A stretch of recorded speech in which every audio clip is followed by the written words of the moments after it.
Hi friends, அஸ்ஸலாமு அலைக்கும். Welcome to மல்லி கிச்சன். எல்லோரும் எப்படி இருக்கீங்க? நல்லா இருக்கீங்களா? எல்லோரும் நல்லா இருப்பீங்கன்னு நம்புகிறேன். நானும் நல்லா இருக்கேன், அல்ஹம்துலில்லாஹ். இன்றைக்கி நம்மளுடைய சேனலில் என்ன ரெசிபி பார்க்க போகிறோன்னா, பருப்பு பொடி தாங்க பார்க்க போகிறோம்.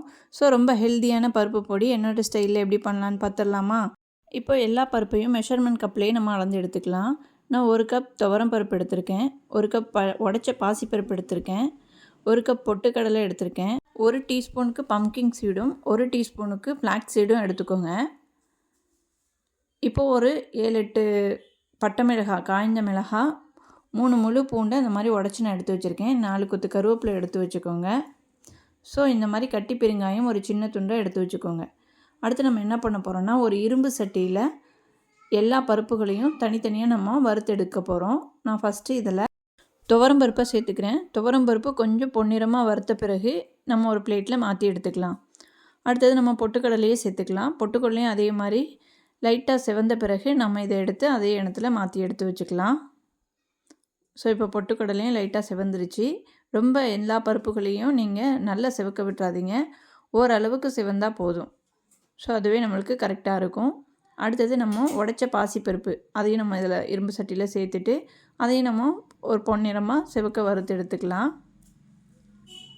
ஸோ இது மாதிரியே இந்த ஸ்டேஜ்லேயே நான் எடுத்துட்றேன். இப்போ எல்லாத்தையுமே நம்ம அதே பிளேட்லேயே தனித்தனியாக நம்ம கொட்டி ஆற வச்சுக்கலாம். அடுத்து பம்கின் சீடை சேர்த்துட்டு இது மாதிரி பம்கின் சீடும் கொஞ்சமாக செவந்த பிறகு நம்ம எடுத்து வச்சுக்கலாம். அடுத்து ஃப்ளாக்ஸ் சீடு 1 டீஸ்பூன் நமக்கு எடுத்து வச்சுருந்தோம், அதையும் நம்ம இதில் வறுத்து எடுத்துக்கலாம். ஃப்ளாக்ஸ் சீடு கொஞ்சமாக பொரிஞ்ச பிறகு டக்குன்னு வெடிக்க ஆரம்பிச்சிருச்சு. நான் அந்த ஸ்டேஜ்லேயே எடுத்துட்டேன். ஸோ இதிலே எல்லாத்தையும் நம்ம எடுத்துகிட்டு அடுத்து நம்ம வரமிளகாய் வச்சுருந்தோம்ல, அந்த வரமிளகாவையும் இதில் சேர்த்துட்டு நல்லா செவக்க வறுத்து எடுத்துக்கலாம். ஸோ இது மாதிரியே எல்லாத்தையுமே நீங்கள் தனித்தனியாக வறுத்து எடுத்துக்கோங்க. வறுத்து எடுத்து ஒரு பிளேட்டில் கொட்டிட்டு நல்லா ஆற விட்டுருங்க. ஸோ இது மாதிரி நல்லா வறுத்துட்டு எல்லாத்தையும் ஒரே பிளேட்லேயே சேர்த்துட்டு நல்லா இதாக ஆறணும். ஸோ கொஞ்சம் நேரத்துக்கு இதாக ஆற விட்டுருங்க. அடுத்தது கருவேப்பிலையை தான் நம்ம வறுத்து எடுக்க போகிறோம். ஸோ கருவேப்பிலையை நல்லா கழுவிட்டு ஒரு துணி வச்சு நல்லா தொடச்சிக்கோங்க. தொடச்சிட்டு இது மாதிரியே நல்லா காய விட்டுட்டு இந்த சட்டிலே நீங்கள் போட்டு நல்லா வறுத்து எடுத்துக்கோங்க. ஸோ இதை நம்ம கையில் இப்படி நசுக்கி பார்த்தாலே தெரியும், நல்லா மொறுமொறுப்பாக அது வந்துட்டு நல்லா உடையணும்.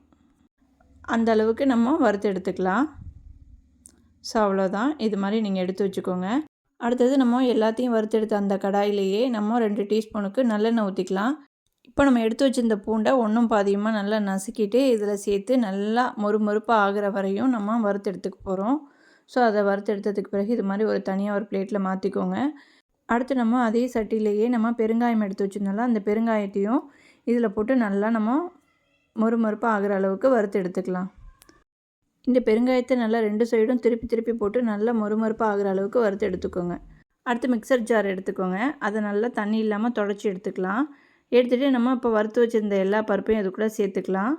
சேர்த்துட்டு நம்ம தேவையான அளவுக்கு அது கூட உப்பும் சேர்த்துக்க போகிறோம்.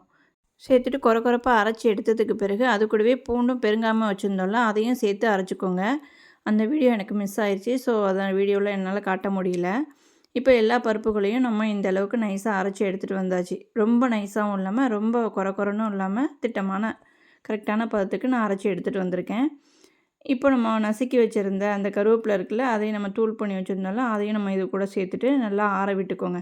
நல்லா ஃபேன் காற்றுல நல்லா ஆறணும். ஆறினதுக்கு பிறகு ஒரு ஏர் டைட்டான கண்ணாடி பாட்டிலில் நீங்கள் இதை ஸ்டோர் பண்ணி வச்சுக்கலாம். உங்களுக்கு எப்போல்லாம் தேவைப்படுதோ அப்போல்லாம் நீங்கள் இதை சாதத்து கூட வச்சு சாப்பிட்லாம்.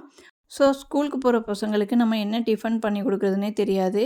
ஸோ ஒவ்வொரு நாளும் ரொம்ப பயங்கரமாக நம்ம யோசிக்க வேண்டியதாக இருக்கும். நீங்கள் இந்த மாதிரி பருப்பு பொடி ரெடி பண்ணி வச்சுருந்தீங்கன்னா அவங்களுக்கு கொஞ்சமாக நீங்கள் வெங்காயம், பட்டை மிளகாய், கருவேப்பிலையெல்லாம் போட்டு தாளிச்சிட்டு இந்த பருப்பு பொடி கொஞ்சமாக போட்டு நீங்கள் அது கூடவே உப்பும் சேர்த்துட்டு சாதத்தை நம்ம போட்டு பெரட்டி கொடுக்கும்போது இன்னும் நல்லா டேஸ்ட்டாக இருக்கும். நான் இதை சாதத்து கூட வச்சு சாப்பிட்றதுக்கு தாங்க இந்த பொடி நான் ரெடி பண்ணியிருந்தேன். ஆனால் என்னோடய பசங்க இதை சாதத்து கூட வச்சு சாப்பிடாம இட்லி, தோசைக்கு சாப்பிட்டு காலி பண்ணிட்டாங்க. ஸோ ரொம்ப ஹெல்த்தியான இந்த பருப்பு பொடி நீங்களும் ஒரு நாளைக்கு இது மாதிரி செஞ்சு ட்ரை பண்ணி பார்த்துட்டு சாப்பிட்டுட்டு எப்படி இருந்துச்சுன்னு எனக்கு கமெண்ட்ஸில் சொல்லுங்கள். என்னோடய சமையல் உங்களுக்கு பிடிச்சிருந்துச்சுன்னா என்னோடய சேனலை சப்ஸ்கிரைப் பண்ணுங்கள்.